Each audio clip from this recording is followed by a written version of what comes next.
Okay, ngayon naman, pag-usapan naman natin paano 'pag nasiraan tayo ng sasakyan. Para sa nito, nag-e-edit tayo at gumagawa tayo ng voice over doon sa ginagawa natin video. Pagkatapos nung papaalis na ako, ayaw mag-start nung sasakyan natin. So, paano ngayon? So, ang ginawa ko kasi, member din ako ng AAA, no? So, bali $42 ang binabayad ko doon every year. Tapos automatic na nagre-renew yun. So, any roadside assistance, pupunta sila sa akin. Halimbawa, baka mamaya baterya ang problema nito. So, para makabalik ako sa bahay, kailangan lang nilang i-series yung baterya ko. At pagdating naman ng mahal ko, bibili naman ako ng baterya sa Walmart o kaya naman sa may Sam's Club o sa Costco. O teka, mukhang tumatawag na no? Sandali ah.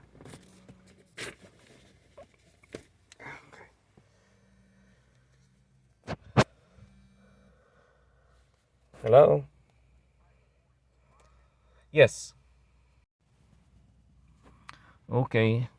Sabi nung dispatcher, ano daw, 45 minutes daw, tatawagan daw ako nung driver nila na pinadala para tingnan kung ano problema nung sasakyan natin.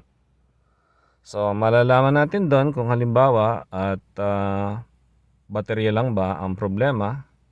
Baka sakali makauwi ako. At gaya ng sinabi ko kanina, pagdating naman ni Mrs., pagdating naman ng mahal ko, pupunta naman ako sa Sam's or sa Walmart para bumili ng baterya. At yun naman baterya, dadaling ko na doon sa Walmart. Kasi parang merong, pag dinala mo yung baterya mo, may discount na $5 doon sa presyo ng baterya.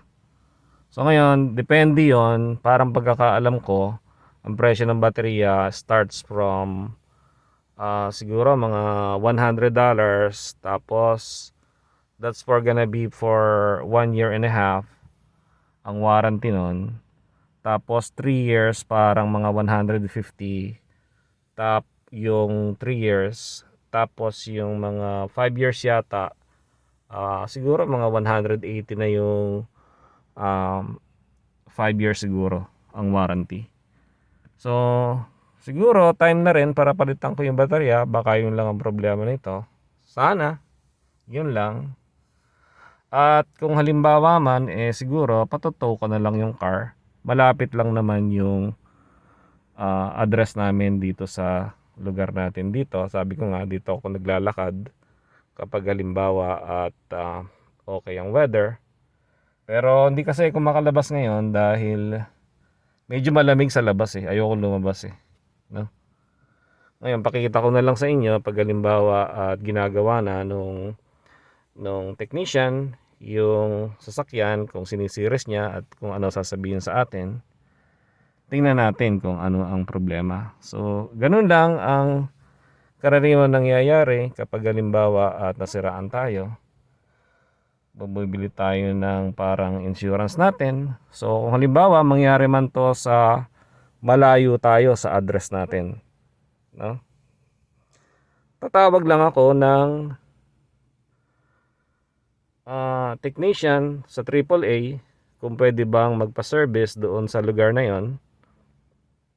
Basta hinanap ko yung address kung saan tayo naririto. At yun nga, tatawagan naman tayo kapag malapit na yung technician. So, maghintay ako ng 45 minutes. Then, we're gonna find out kung ano mangyayari. Tatawagan ko na rin yung mahal ko. O kaya magte-text ako na nandito pa ako sa parking lot dito, nag-aantay sa technician. At kung halimbawa naman at gagawin nila ay totow nila yung car natin at dadalhin sa address natin, ang gagawin ko naman ay tatawagan ko yung mekaniko na lagi kong ginagamit at patotow ko yung car sa kanya, dadalhin niya sa shop at titingnan niya kung ano ang problema. Sabihin na lang niya sa akin kung magkano yung halaga at kapag gawa na, tinatawagan na lang niya ako. Tapos, ang gagawin namin ng mahal ko ay pupuntahan na lang namin yung sasakyan doon sa shop niya para kuhanin yung sasakyan at bayaran siya. Ngayon, yun naman ay cash kong ibinibigay. So, walang resibo yun. Ngayon, ang mekaniko naman na lagi kong ginagamit, na yun na yung mekaniko ko noong pang-araw, Mexican siya, no? Mexican siya. So, lagi yon doon na lang ako pumupunta para nakakatulong rin tayo sa kanya, no? Kasi yung shop niya maliit lang naman. So, siya lang tsaka yung anak niya ang nandoon na nagkukumpuni kung ano man yung mga may sira doon sa mga nasisiraan, dinadala yung sasakyan sa kanya. So, hangga't maaari kahit na mga oil change or kung ano mang problema ng sasakyan, ng mga sasakyan dito, doon ko na pinadadala sa kanya o pinagagawa sa kanya para makatulong. Kasi kung pagagawa mo sa shop, sa ibang shop, dun sa talagang legitimate shop, yung merong resibo, mas mahal. Siguro, kung magbayad man ako sa kanya ng pareho rin ng presyo, no? At least nakatulong na lang ako sa kanya. So, yun lang naman ang gusto natin no? Hangga't maaari makatulong dahil ang inaasam-asam ko naman good health lang. Tsaka pahabain pa sana sa taas yung buhay natin at yung mga buhay ng mga mahal natin sa buhay. So sana itong vlog natin ngayon, meron kayong natutunan kung paano kung nasira ang sasakyan natin.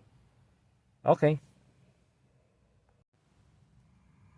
Paminsan-minsan tinitingnan ko yung phone at meron kasi silang mga text messages na ini-inform tayo kung nasaan na yung technician nila.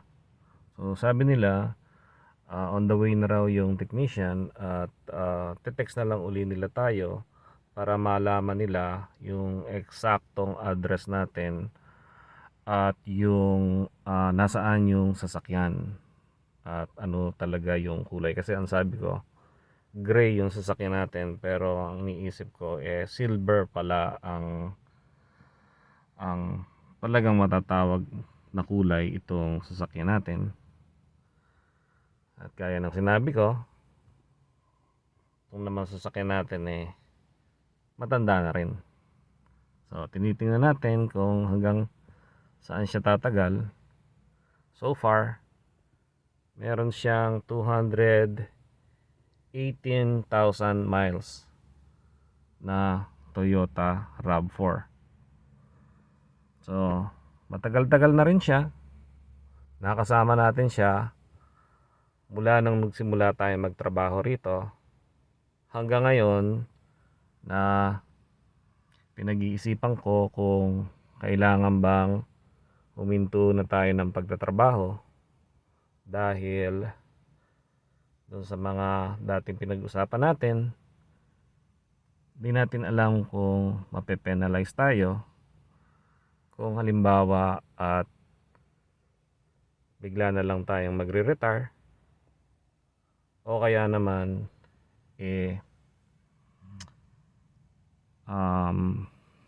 para na lang hindi madagdagan yung naitatabi natin.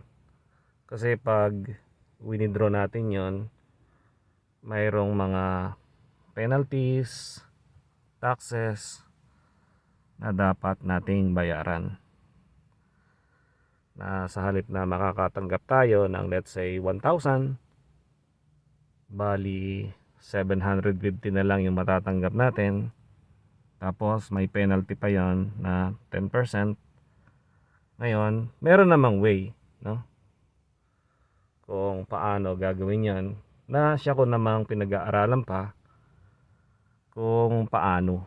Base naman doon sa mga ginawa na noong mga nauna sa atin. At sa mga susunod nating mga vlog, i-share ko naman sa inyo kung ano yung natutunan ko. At gusto ko ring malaman kung halimbawa at mayroon na ba sa inyong naka-experience nung ganun o nakaranas nung ganun, at ano ang ginawa ninyo kung halimbawa at titigil na tayo ng pagtatrabaho before the age of 65. Ano ang mangyayari sa health insurance natin kung doon ba tayo ipe-penalize? Dahil sa ngayon, nagbabayad ako ng 200 sa health insurance, pero sa mga nakikita ko, kapag daw medyo sobra sa limit yung naitabi mo at gusto mong mag-retire hindi pa 65 years old, maaaring ang bayaran sa health insurance ay mga 1,250 a month sa halip na 200 na binabayad ko ngayon. Anyway, tingnan natin kung anong oras darating yung technician. Pakita ko na lang sa inyo.